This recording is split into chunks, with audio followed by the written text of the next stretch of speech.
Howdy. Welcome to Ausgrave Royalty. I am Justin. We are now, I think, on our fifth video. 1, 2, 3, 4, 5. Yeah, of the going over the gods and goddesses from Bolen. I'm referring, of course, to these books. Gods of Every Man, and Hades is today. So especially that book and this book here. Go buy them for all the details. I am merely an enthusiastic fan, and in no way am an authority on these matters. I just think they're cool ideas, and I want to do videos about them, so here I am. In these videos, we introduce a god or goddess, go over kind of their mythological background based on the book's material in the first part, and in the second part, I'm going to share kind of my reactions and thoughts about how the god or goddess has affected my life, or what qualities in them that I see in myself, and so on. I want to lay out a few disclaimers as well. It goes without saying first that go check out this is season 3 of my channel on archetypal psychology, or season 3 on books, period. But season 1 and 2 are about archetypal psychology as well, and that'll only enrich the material in season 3 when we're talking about gods and goddesses and stuff. This awkwardly, this channel is not about archetypal psychology, strictly speaking. It's about good ideas, of which archetypal psychology has just been the first subject on the chopping block, so to speak. If you've seen any of my other videos, you know I have lots of plans for other kinds of material like economics, especially Thomas Sowell's works, Alexis de Tocqueville's Democracy in America, kind of a sociological study of America in its infancy, post-Revolutionary War, pre-Civil War, and other things like that. And I have a philosophy background, and we're talking about psychology. So, you know, all the philosophers are applicable candidates for material as well. Anyway, I also make comedy videos every Sunday, so make sure and check those out.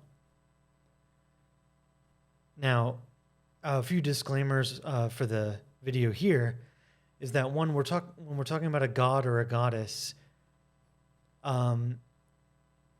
if we were talking about Athena last video, even though I'm a guy, I can still identify with Athena traits, right? And there's the notion of the Jungian anima and animus, how the masculine knows the feminine traits and the feminine knows the masculine traits. In the same way, women can learn about themselves from examining the gods, and men can learn about themselves from examining the goddesses. So in the literature, if we're saying he this, he that, it can be she. In any of the examples, all humans have access to all the archetypes. It's just a matter of which ones are activated within a given human's lifespan.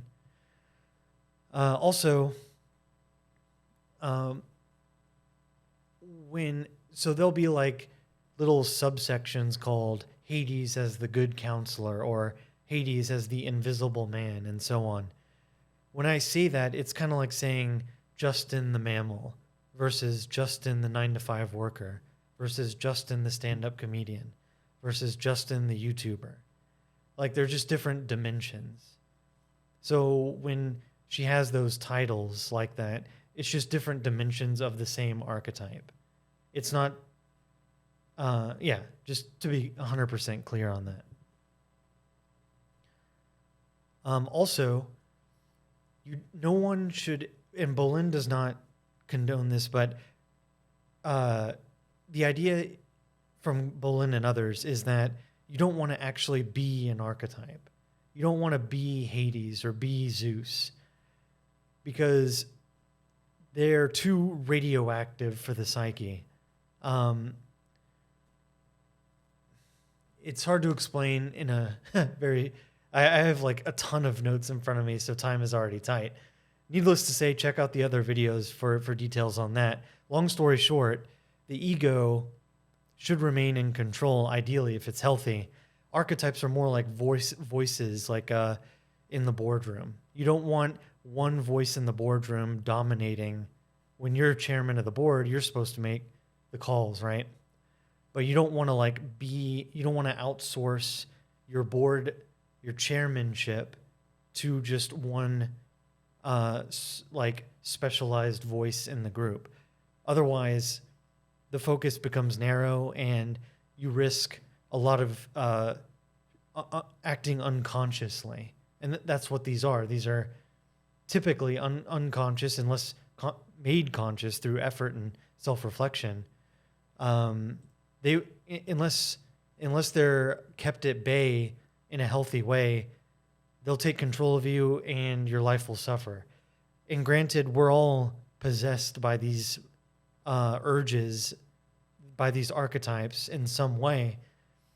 But what this literature helps to do is to at least help one understand in what ways they are having an issue. Awareness often solves the problem right away. It can't solve every problem, especially practically. Like, if you realize you've been neglecting your finances, it's not going to get you a job. You have to do that. But had you not self-reflected and realized you're being careless with money, and like that's the conclusions that that examination can lead to. So that was kind of a mouthful, but yeah, I hope that helps. So let's actually get into the video finally. Welcome to the channel, by the way. So Bolen says that Hades is the third of the father archetypes, whose concern is that of a domain or a realm of some sort. In this case, the underworld. Previously, we looked at Poseidon, whose domain was the sea, and Zeus, whose domain was the sky.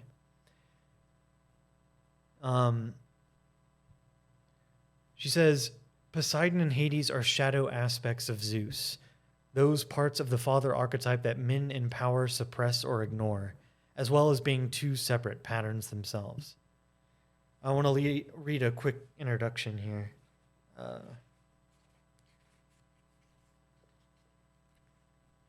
All right. It's kind of lengthy, but I think it's valuable. The god of the underworld and the domain over which he ruled were both called Hades. Least personified and least known of the gods, he was the invisible one. We must make a descent to become familiar with his realm. Only then it is possible to discover that there are riches to be found in the dimness, coldness, and darkness of what mystics refer to as the dark night of the soul, and what more psychologically minded people know as a profound depression in which one is cut off from ordinary reality, unable to feel or to bear being in the sunlight of everyday life. The specter of death brings one to Hades. Death of a relationship, death of a way of being, death of a purpose, hope, or meaning can bring one here. The prospect of physical death itself, faced as a probability or certainty, is an experience that takes one to the underworld. Most enter Hades or meet Hades involuntarily. Like Achilles at Troy, the hero, the man or woman, whose ego and worth is identified with success, may die through a major defeat on a competitive battlefield. The event is a death knell for his heroic attitude and his sense of immortality. Or the involuntary descent may come through being a victim. A woman or man may be raped or beaten, be violated, feel helpless, experience terror, and enter a numb, cold, cut-off underworld.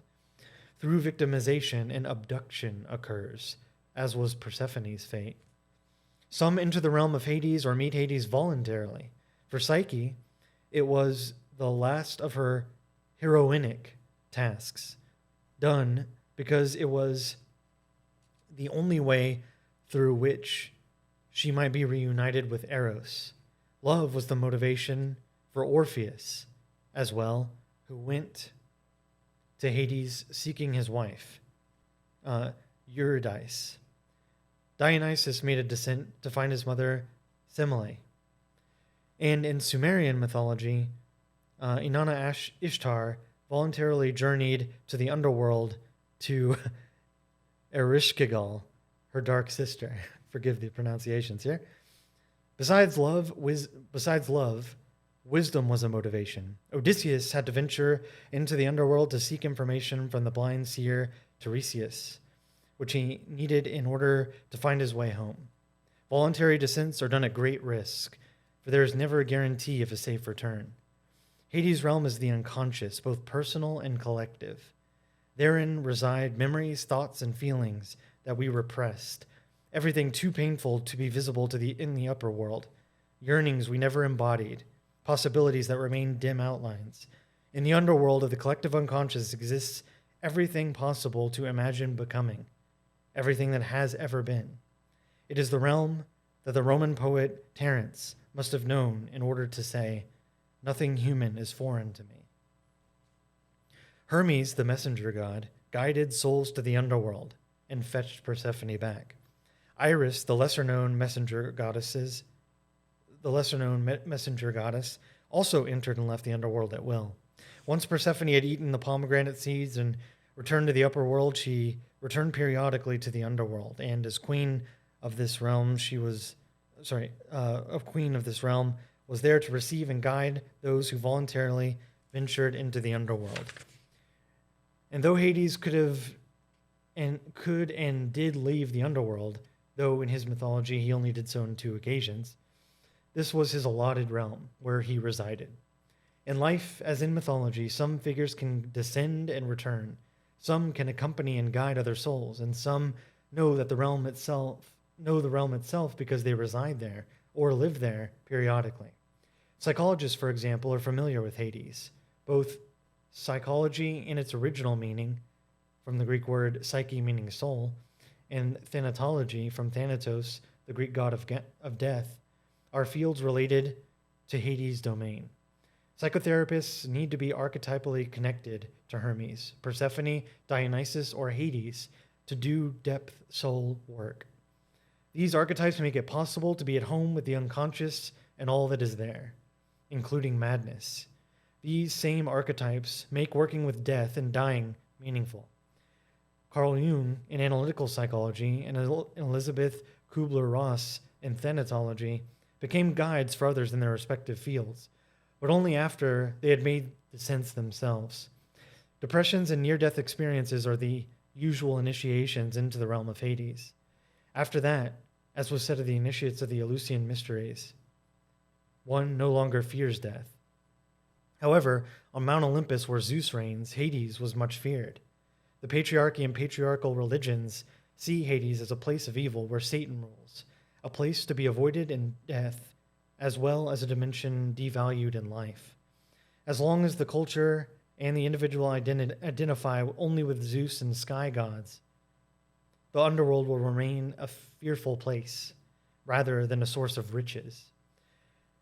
Whatever we need to become whole in the underworld, whatever we need to become whole exists in the underworld. Equated with the collective unconscious, the shades that live there are like archetypes, forms that require vital energy, unfleshed out potentials awaiting birth. The underworld, in its most negative Christian designation, is called hell and associated with fire and damnation. Hel, H-E-L, was the Norse queen of the underworld, and her name came from the English word hell. The Celtic lord of death had the title of Hellman. As with Hades, the name of the deity and place became one of the same. Barbara G. Walker's research indicates that the pre-Christian hell was an uterine shrine or sacred cave of rebirth, denoted by the Norse Hellir. The earlier notion of hell was a cauldron womb filled with purgative fire. The underworld, originally a mother realm, later became a father realm. And as the sky god values became more and more dominant, the realm itself grew more and more negative and feared. Hades is also a repressed aspect of the father archetype, which we mentioned. In the patriarchy, as on Olympus, Zeus dominates. His version of the father archetype prevails. In individuals and in the culture, Hades exists as a force in the unconscious, met and valued only through a descent. So, hefty introduction, but I think there was a lot of value there. So let's talk about Hades as a recluse. The human recluse who withdraws into seclusion, neither caring nor noting what is going on in the world, is leading a Hades existence. He may have lost whatever once had meaning for him in the world, and now he may live like the shades in the underworld, going through motions, and lacking vitality, especially if he is also depressed. However, he may by nature prefer to be alone and not to be noticed or bothered, and thus content with his lot. Hades as the archetype of the rich one. In our extroverted culture, which emphasizes productivity, people are not encouraged to spend time alone doing nothing. Thus, the introverted recluse is judged negatively or considered peculiar for spending so much time alone. This rejection is compounded by his subjective responses to people, things, or events in the outer world, which can be peculiar because they are so subjective. However, introverts can live in interior life in touch with their own subjective reactions out of experience. To have Hades as part of one's psychological nature can be very enriching. Hades the recluse is a source of creativity that can be expressed through the arts, often the visual arts. However, without access to Zeus's view of objective reality and Poseidon's emotional responsiveness, which are needed to balance and make sense out of the Hades' subjective perceptions, the person runs the danger of emotional isolation and withdrawal into a world of one's own. Hades as the good counselor.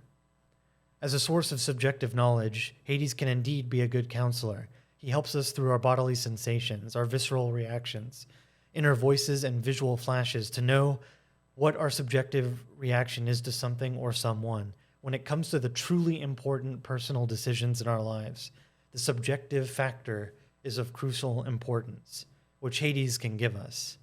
I'm going to pause here and just say, yeah, I mean, this channel, let's just say scientific objectivity is not the mandate of this channel. On the contrary, it's grossly subjective. We're talking about archetypes.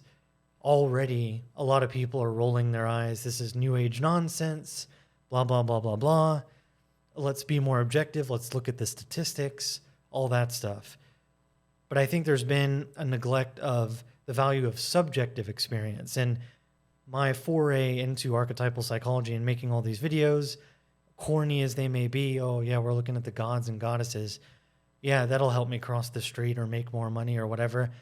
Yeah, I think there's been a neglect of analyzing our subjective experiences. And I admire, I'm recalling now Dr. Anthony Stevens in season 1, who was working at the Matera Baby Center and said that the mother-child, like the caregiver bond, was akin to the process of falling in love.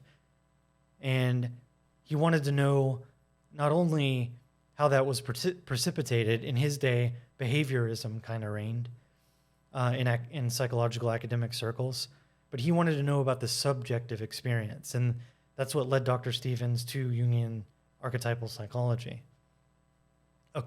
An urge to get insight into the subjective experience, which is what Hades is all about. Hades as the invisible man. Hades is an archetype that governs a deep interior life and is unexpressed, either in emotion or words. When this archetype is the major one, social invisibility results. Others don't see the riches underground and are often uncomfortable in his presence. As the archetype of the underworld, the unique thing about Hades that Bolen draws attention to is the fact that it's an archetype of place as well as personality pattern. Primarily, Hades is often seen as a place for depression. Depressed people often feel like Persephone did when she was abducted. We'll talk about Persephone later. They feel cut off from everything that used to give them meaning. Everything is emotionally gray. Minor descent into the underworld are the stuff of everyday life. Those are times when we might say, I'm in a bad place today, meaning we are depressed. Hades as the shadow world. In Jungian psychology, the contents of the shadow are twofold. The shadow contains those parts of ourselves that are unacceptable either to us or to the idea of what people will think if we knew about it. And so we keep these thoughts, actions, attitudes, and feelings hidden, sometimes from ourselves as well as others. It should be noted, though, however, that the Jungian idea of the shadow also includes positive shadow material on the verge of becoming conscious, which is still in the shadow, but not yet in the light. This material corresponds to the underground riches that are associated with Hades. I've heard this called the golden shadow. Like maybe we made some jokes in childhood and nobody laughed, so we thought, oh, we're just not funny people. And then we just didn't try to be funny anymore, And we've now made that unconscious, so yeah, maybe one example there. So let's talk about the Hades man. And when we say the Hades man, we mean a caricature of if there was actually a person that was the closest to embodying all the pure traits of the Hades archetype. Again, no one could be a pure archetype even if they wanted to be. And not only that, it shouldn't even be something to aim for, which I explained earlier. But Bolen has these nice sections of what a Hades person would be like. So we'll talk a little bit about that. The theme for the Hades man is how to adapt. Can he stay true to himself and also fit into the outer world? That's a very important aspect. His innate subjective predisposition is not encouraged. On the contrary, he is measured against a personality standard that is the very opposite of who he is. He usually grows up into a culture that's foreign to him, that requires him to grow beyond the confines of one archetype if he is to find a place in it. An introverted Hades child does not usually make a strong impression. He does not have either a strong will or get into an uproar personality like his brothers, that being Zeus and Poseidon. As far as others are concerned, he often seems to react unexpectedly, especially to new people and situations. How something or someone appears to others isn't what he's reacting to. How it subjectively affects him is responsible for how he reacts. From the beginning, the Hades child is not bathed in approval, as some extroverted social children are. His development of self-esteem is difficult. Hampered at best, he often develops a negative sense of himself. And for the sake of time, I'm skipping through some of my notes here. In work, so actually let's talk about him in adolescence. In adolescence, trouble arises when he tries to conform to the wider world. He doesn't know how others just seem to know like how things go, doesn't get caught up in having the right clothes, and would just as soon miss most of the right parties, even if he were invited. By now, he may have one or two friends, which is as many as he wants. For him to get to college or into a career requires the development of other archetypes. Education promotes Apollo's rational thinking and objective perceptions and teaches writing and speaking, which are Hermes' qualities, and we'll talk about them later as well. Both gods help him to be more extroverted. With women, he might as well be an invisible man for all the warmth and chemistry he will generate. Dating rituals and flirting are totally out of character for him, and he does them badly, if at all. Lack of experience with women or rejection by them is the common experience of the Hades man. Failing at sociability, he may lead a reclusive life without much contact with women at all.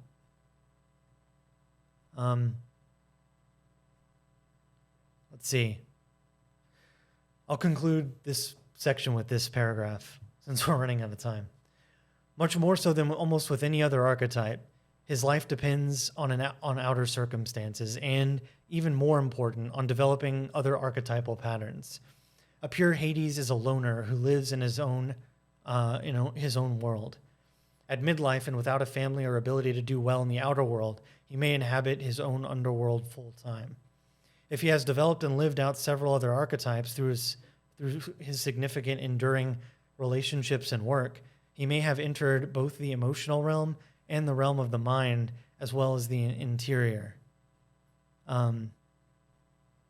Without Hades as a primary major archetype, a man may not naturally develop familiarity with this realm.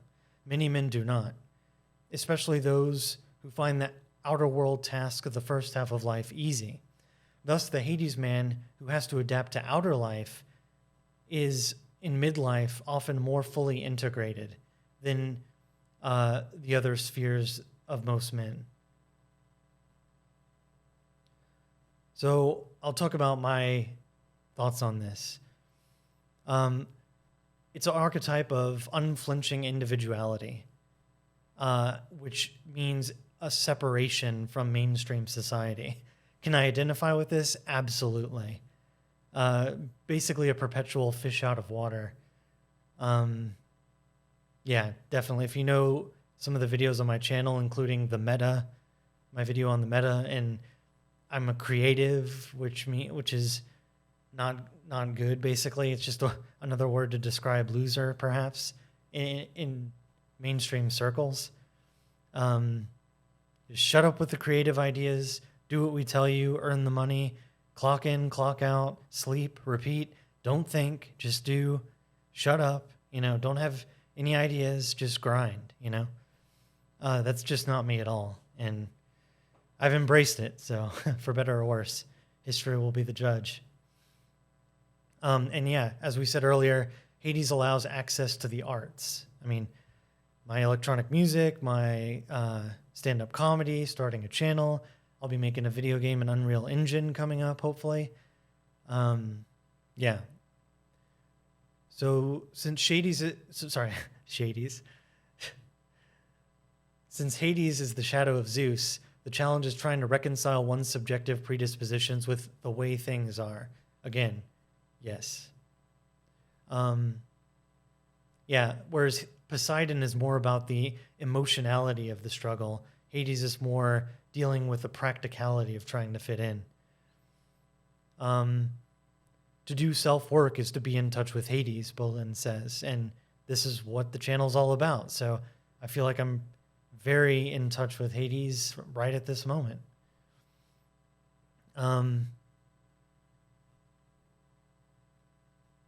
See, this reminds me of a quote from Johnny Jewel, who's the musician behind Glass Candy and the Chromatics. And he said in an interview that he wasn't as fascinated by the romantic approach of like seeking a greater world. He was more fascinated with staying in the gutter of reality and making that beautiful. Something like that. That strikes me as very Hadesy. And I like what Bolen said about Hades often attracted to... hold on. Let me see. Blah, blah, blah. Yeah. Sorry, looking at my notes here in the last minute we have here.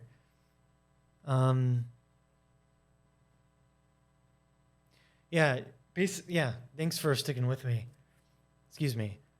So basically Hades is all about trying to reconcile your oddball nature with the external reality. There was an influencer, I forgot who it was, but she said something like, it's okay to be weird, just be hotter, like more physically attractive. I thought that was interesting. And it's kind of a Hades thing, like she's embracing her weirdness, but she also knows the superficial nature of society. So she seeks to become as attractive as possible so she can get away with being subjective in society. Anyway, That's all the time we have. Thanks for sticking with me. Let me know what y'all think in the comments below, and I'll see y'all in the next one. Bye-bye.